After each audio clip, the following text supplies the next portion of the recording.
मी सौ विद्यासागर आहेर, अध्यक्ष उमंग महिला फाउंडेशन, प्रेसिडेंट ग्रोथिल एज्युकेशन सोसायटी।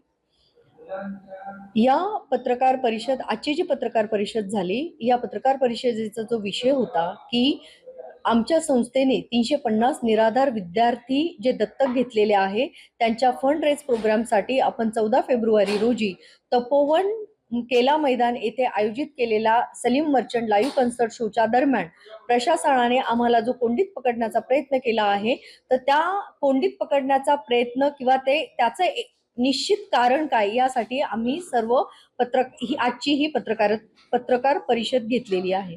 या पत्रकार परिषदेच्या माध्यमातून आम्ही सर्वांना एक सांगू इच्छितो की गेल्या 4 दिवसापासून महानगरपालिकाने जो घाट घातलेला आहे आमचा कार्यक्रम हाणून पाडण्याचा किंवा आमच्या ह्या नोबेल क्लॉजला कुठेतरी डिस्ट्रॉय करण्याचा, तर मी सर्वांना विनंती करते की कृपया या सर्वोत्तम कार्यामध्ये, या सामाजिक कार्यामध्ये 350 निराधार विद्यार्थ्यांच्या शैक्षणिक सोयीमध्ये किंवा त्यांच्या घेतलेल्या शैक्षणिक पालकत्वामध्ये कृपया हे राजकारण आणू नये।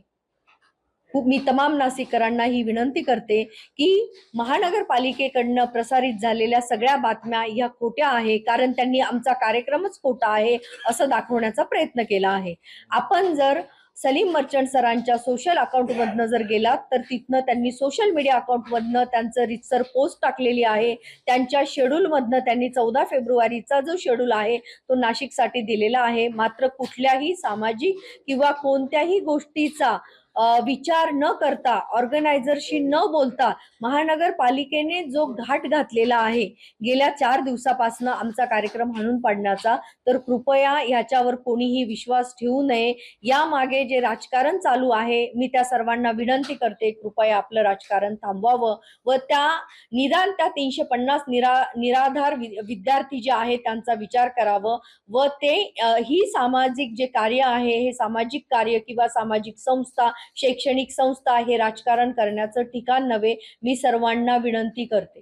ठरवलेली तपोवन केएन केलाची जागा ही सुद्धा प्रायव्हेट मालकाची होती। रीतसर आपल्याला त्याचं पत्र प्राप्त झालेलं होतं, तरी या मागे राजकारण करण्यात आलं। या व्यतिरिक्त आता आम्ही उद्या रेपिटेशन दाखल करत आहोत। अल्पसंख्याक वतीने पण रेपिटेशन दाखल होत आहे, कारण कुठेतरी या कार्यक्रमाला जातीयवादाचा रंग देण्याचा प्रयत्न कुठेतरी झालेला आहे। संस्थेचं आर्थिक नुकसान यातनं खूप मोठ्या प्रमाणात झालेलं आहे, कारण आर्टिस्ट असेल, टेक रायडर असेल, सर्व गोष्टींना आपण जे अमाऊंट दिलेला आहे तो आपला आर्थिक नुकसानाला जबाबदार कोण, ते आर्थिक नुकसान भरून देण्याची जबाबदारी आयुक्त मॅडम घेणार का, अतिरिक्त आयुक्त नायर मॅडम घेणार का, खत्री मॅडम घेणार का हा प्रश्न मी सगळ्यांना करते।